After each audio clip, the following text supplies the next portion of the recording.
ഫുഡിൻ്റെ കാര്യത്തിലും കഴിക്കുന്ന ആഹാരം, കുടിക്കുന്ന വെള്ളം ഒക്കെയാണ് നമ്മൾ ശ്രദ്ധിക്കേണ്ടത്. സ്ട്രെസ് ആയിക്കോട്ടെ, ഡിപ്രഷൻ ആയിക്കോട്ടെ, വിഷമം ആയിക്കോട്ടെ, ഇത് എന്ത് വന്നാലും നമ്മൾ ഡയറക്റ്റ്ലി നമ്മളെ ഗട്ടിനെ എഫക്റ്റ് ചെയ്യും. ഈ ബ്രെയിനിൻ്റെ കണക്ഷൻ, ഗട്ട് കണക്ഷൻ ഇപ്പോൾ പറഞ്ഞതുപോലെ നമ്മൾ മെയിൻറ്റെയിൻ ചെയ്തില്ല എന്നുണ്ടെങ്കിൽ അത് നമ്മളെ ഗട്ടിനെ ഫിസിക്കലി വളരെ ദോഷമായിട്ട് ബാധിക്കും.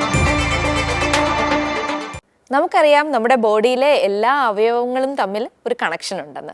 ഇന്ന് നമ്മൾ സംസാരിക്കുന്നത് ഗട്ട് ബ്രെയിൻ കണക്ഷനെ കുറിച്ചാണ്. നമ്മളോടൊപ്പം ഉള്ളത് മോഹൻ സ്കിൻ ആൻഡ് ഗ്യാസ്ട്രോ കെയറിലെ gastro surgeon doctor Anush Mohan. Doctor, welcome to the show. ഞാൻ ഇന്ന് ചോദിക്കുന്നത് ഗട്ട് ബ്രെയിൻ കണക്ഷനെ കുറിച്ചാണ്. നമ്മളെ ഗട്ട്സ് എപ്പോഴും ഹെൽത്തി ആയിട്ട് സൂക്ഷിക്കണമെന്ന് പറയാറുണ്ട്. അതായത് നമ്മുടെ ഫുഡ് കഴിക്കുന്നതിലൂടെ തന്നെയാണ് നമ്മൾ അതിൻ്റെ ഹെൽത്തി വരുത്തേണ്ടത്. അപ്പോൾ എന്താണ് ഈ ഒരു ഗട്ട് ബ്രെയിൻ കണക്ഷൻ എന്ന് പറയുന്നത്? ഇത് വളരെ നല്ലൊരു ആശയമാണ്. കാരണം എല്ലാവരും ഗട്ട് എന്ന് പറയുമ്പം ഉദര സംബന്ധമായിട്ടുള്ള കാര്യങ്ങൾ, ഗട്ട് ഹെൽത്ത് എന്ന് പറയുമ്പോൾ ഫുഡ് കഴിക്കേണ്ട രീതി, ഇതിന് മാത്രമേ ഇമ്പോർട്ടൻസ് കൊടുക്കാറുള്ളൂ.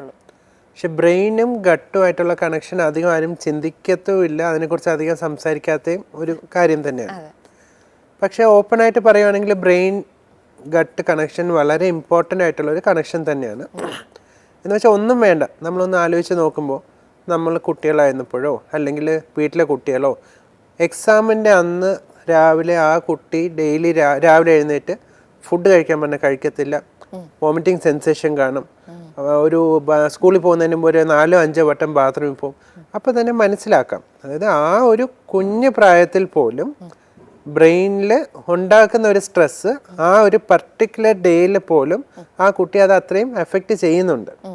അപ്പോൾ തന്നെ മനസ്സിലാക്കാം ബ്രെയിനും ഗട്ടും അഥവാ ഉദര സംബന്ധമായിട്ടുള്ള കാര്യങ്ങൾക്കും നല്ല രീതിയിലൊരു പ്രോപ്പറായിട്ടുള്ളൊരു ഹെൽത്തി കണക്ഷൻ ഡെഫിനറ്റ്ലി ഉണ്ട്. എന്ന് വെച്ചാൽ നമ്മളെ മൈൻഡ് അല്ലെങ്കിൽ നമ്മളുടെ ബ്രെയിൻ എഫക്റ്റഡ് ആകുമ്പോൾ തീർച്ചയായിട്ടും അത് നമ്മളെ ഗട്ടിനെ എഫക്റ്റ് ചെയ്യും. അതാണ് ഒരു ഗട്ട് ബ്രെയിൻ കണക്ഷൻ എന്ന് പറയുന്നത്. ഡോക്ടർ, അപ്പോൾ ഈ ഗട്ട് ബ്രെയിൻ കണക്ഷനെ കുറിച്ച് ഡോക്ടർ പറഞ്ഞു. ഈ ഗട്ട് ഹെൽത്ത് അതിന് വേണ്ടിയിട്ട് നമ്മൾ എങ്ങനെയാണ് അത് ഇംപ്രൂവ് ചെയ്യേണ്ടത് എങ്ങനെയാണ്? ആദ്യം നമുക്ക് ഗട്ടിന്റെ ഹെൽത്തിനെ കുറിച്ച് നോക്കാം, എന്നിട്ട് ബ്രെയിനിന്റെ ഹെൽത്തിലേക്ക് വരാം. ഗട്ട് ഹെൽത്ത് സ്വാഭാവികമായിട്ടും നമ്മൾ ഗട്ടിൽ മാത്രം കോൺസെൻട്രേറ്റ് ചെയ്ത് നോക്കുകയാണെങ്കിൽ നമുക്ക് അതിന് വേണ്ടി ചെയ്യാൻ പറ്റുകയെന്ന് പറഞ്ഞാൽ തീർച്ചയായിട്ടും അതിൻ്റെ ഫുഡിൻ്റെ കാര്യത്തിലും കഴിക്കുന്ന ആഹാരം, കുടിക്കുന്ന വെള്ളം ഒക്കെയാണ് നമ്മൾ ശ്രദ്ധിക്കേണ്ടത്. ആഹാരത്തിൻ്റെ കാര്യം ശ്രദ്ധിക്കുമ്പോൾ ആഹാരം ഇപ്പോൾ നമ്മളെല്ലാവരും വളരെയധികം അവെയറാണ്. Low calorie, low carbohydrate, high protein diet, ഇത് ഫോളോ ചെയ്യണമെന്ന് നമുക്ക് എല്ലാവർക്കും അറിയാം. അപ്പോൾ ഇതിൽ ചെയ്യേണ്ടത് ഫസ്റ്റ് ആൻഡ് ഫോർമോസ്റ്റ് തിങ്, നമ്മൾ കഴിക്കുന്ന ആഹാരത്തിൽ കൊഴുപ്പിൻ്റെ അളവ് കുറയ്ക്കണം. ഇതെന്താണ് ഇതിൻ്റെ പ്രാധാന്യം എന്ന് വെച്ചാൽ നമ്മൾ കാലറി കൂടുന്നതും ഈ കൊളസ്ട്രോൾ, ഓയില് അതൊക്കെ കൂടുന്നതനുസരിച്ചിട്ട് നമ്മളുടെ ഗട്ട്, നമ്മളുടെ അതിന് റിലേറ്റഡ് ആയിട്ടുള്ള ലിവർ, മറ്റ് ഓർഗൻസൊക്കെ കാര്യമായിട്ട് ബാധിക്കും. അപ്പം ലോ കാലറി ഡയറ്റ് ആയിരിക്കണം നമ്മൾ ഇനി അങ്ങോട്ടുള്ള കാലം നമ്മളെല്ലാവരും ഫോളോ ചെയ്യേണ്ടത്. ഒന്ന്, പ്രോട്ടീൻ റിച്ച് ആയിരിക്കണം. അപ്പം അതിൽ നമ്മൾ പ്രോട്ടീൻ റിച്ച് എന്ന് പറയുമ്പം മുട്ട, ഇറച്ചി, മീൻ ഇതൊക്കെ കൂടുതലായിട്ട് ഫുഡിൽ ഇൻക്ലൂഡ്. ഒന്നും വേണ്ട, നമ്മൾ ആ കുഞ്ഞുകാലിലെ പഠിക്കുന്ന ഒരു ക്ലോക്ക് പോലത്തെ ഒരു പാത്രം അങ്ങനെ നമ്മൾ പഠിക്കുമല്ലോ. അപ്പം അതിലൊരു പകുതി ഒരു 4ആയിട്ട് ഡിവൈഡ് ചെയ്യും. അതിൽ 4-1 മാത്രമായിരിക്കണം ചോറും ബാക്കി കാര്യങ്ങളും, ബാക്കി നമ്മൾ ഫ്രൈഡ് ഐറ്റംസ് എല്ലാം കൂടെ. ഒരു 1/4 ഫ്രൂട്ട്സ്, വെജിറ്റബിൾസ്, അങ്ങനെ ഫൈബർ, 1/4 പ്രോട്ടീൻ, പിന്നെ നമുക്ക് വെള്ളം, ഇതെല്ലാം ഇൻക്ലൂഡ് ചെയ്താണ് പോകേണ്ടത്. പക്ഷെ നമ്മൾ നോക്കുവാണെങ്കിൽ നമുക്ക് തിരിച്ചായിരിക്കും നമ്മളുടെ എല്ലാവരുടെയും പ്ലേറ്റ് എന്ന് പറയുന്നത്. അപ്പം അവിടെയാണ് അത് മാറ്റങ്ങൾ വരേണ്ടത്. അതൊന്ന്. പിന്നെ ഫൈബർ റിച്ച് ഫുഡ് തീർച്ചയായിട്ടും ഫോളോ ചെയ്യണം. ഫൈബർ എന്ന് പറയുമ്പോൾ ഫ്രൂട്ട്സ്, വെജിറ്റബിൾസും, പിന്നെ ഇപ്പം നമ്മൾ റീസെൻ്റ്ലി കണ്ടുവരുന്ന ട്രെൻഡാണല്ലോ മില്ലറ്റ്സ് എന്ന് പറയുന്നത്. മില്ലറ്റ്സ് വളരെയധികം നല്ലതാണ്. മില്ലറ്റ്സ് എന്ന് പറയുമ്പോൾ നമ്മൾ ഈ റാഗിയാണ് നമുക്ക് റെഡിലി കിട്ടുന്നതായിട്ടുള്ള ഒരു മില്ലറ്റ് എന്ന് പറയുന്നത്. റാഗി, ജോവാർ, ഓട്സ്, ഇതെല്ലാം തന്നെ നമുക്ക് നല്ല ഫൈബർ തരുന്ന ഫുഡ്. കൂടാതെ നമ്മൾ പറഞ്ഞാൽ വിശ്വസിക്കുന്നത് നമുക്ക് ഈ മില്ലറ്റ്സിനകത്തൊക്കെ ഒരുപാട് നമ്മൾ ഈ ന്യൂട്രിയൻസ് അടങ്ങിയിട്ടുണ്ട്. അപ്പം മുട്ടയിലുള്ളതിനേക്കാളും കൂടുതലായിട്ടുള്ള ഒരു റിച്ച് ആയിട്ടുള്ള സാധനങ്ങളാണ് മില്ലറ്റ്സ് എന്ന് പറയുന്നത്. അപ്പോൾ അത് തീർച്ചയായിട്ടും നമ്മൾ ഇൻക്ലൂഡ് ചെയ്ത് തന്നെ പോകണം. പിന്നെ ഒരു ശരാശരി ഒരു കുട്ടികൾക്കാണെങ്കിൽ പോലും ഒരു ദിവസം ഇപ്പം 2 മുട്ട വരെ കൊടുക്കണം എന്നാണ് ഇപ്പം WHO പറയുന്നത്. 2 ഫുൾ എഗ്ഗ് കൊടുക്കണം എന്നാണ് ഇപ്പം WHOയുടെ റെക്കമെൻഡേഷൻസ് വരുന്നത്. അപ്പോൾ അതെല്ലാം നോക്കുവാണെങ്കിൽ നമ്മൾ അങ്ങനെയാണ് ഫുഡിൻ്റെ കാര്യത്തിൽ കൂടുതൽ ശ്രദ്ധ ചെലുത്തേണ്ടത്. പിന്നെ പ്രോസസ്ഡ് ഫുഡ്സ്, ഡോക്ടർ, അപ്പൊ പിന്നെ ഈ പ്രോസസ്ഡ് ഫുഡ് ഇപ്പൊ എല്ലാവർക്കും ഇഷ്ടം അതാണ്.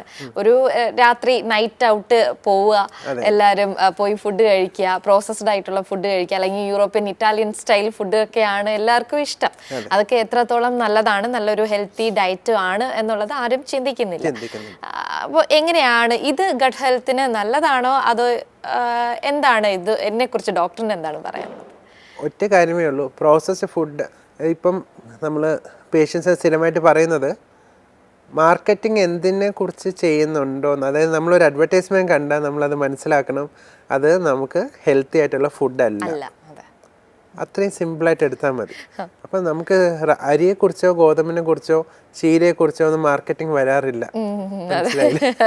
അപ്പോൾ അങ്ങനെ നോക്കുമ്പോൾ പ്രോസസ്ഡ് ഫുഡ്സ്, അതായത് മാർക്കറ്റിംഗ് ഒക്കെ നമ്മൾ എല്ലായിടത്തും കാണുന്ന, ഞാൻ ഓരോന്ന് എടുത്ത് പറയുന്നില്ല, സോൾട്ടഡ് ആയിട്ടുള്ള ഫുഡാണെങ്കിലും, നമ്മൾ ഈ എയറേറ്റഡ് ഡ്രിങ്ക്സ് ആണെങ്കിലും, ജ്യൂസസ്, പാക്ക്ഡ് ജ്യൂസൊക്കെ ആണെങ്കിൽ പോലും അതെല്ലാം ഭയങ്കരമായിട്ട് ഷുഗർ കണ്ടന്റ് ഉള്ളതും നമ്മുടെ ബോഡിക്ക് വളരെ അൺഹെൽത്തി ആയിട്ടുള്ള ഫുഡ് തന്നെയാണ്.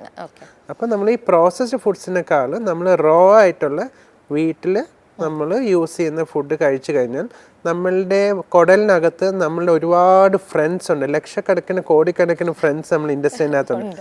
ബാക്ടീരിയ എന്ന് പറയും. അപ്പം ഗട്ട് ബാക്ടീരിയയാണ് ഗട്ട് ഹെൽത്തിന്റെ മെയിൻ ഘടകം എന്ന് പറയുന്നത്. അപ്പം ഗട്ട് ബാക്ടീരിയക്ക് ഇതൊന്നും ടോളറേറ്റ് ചെയ്യാൻ പറ്റില്ല. ഗട്ട് ബാക്ടീരിയക്ക് ഏറ്റവും അനിവാര്യം എന്ന് പറയുന്നത് ഫൈബറാണ്.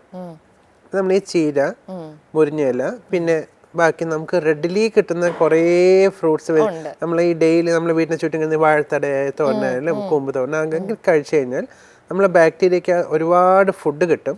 അത് മാത്രമല്ല, അത് കാരണം ഷോർട്ട് ചെയിൻ ഫാറ്റി ആസിഡ് എന്ന് പറയുന്ന ഒരു കെമിക്കൽ ആ ബാക്ടീരിയസ് പ്രൊഡ്യൂസ്, അതാണ് നമ്മളെ ബോഡിയുടെ ഗട്ടിന്റെ ഹെൽത്തിനെ മെയിൻറ്റെയിൻ ചെയ്യുന്നത്. അപ്പോൾ ഇത് കഴിക്കുന്നത് തീർച്ചയായിട്ടും ഇമ്പോർട്ടൻ്റ് ആണ്.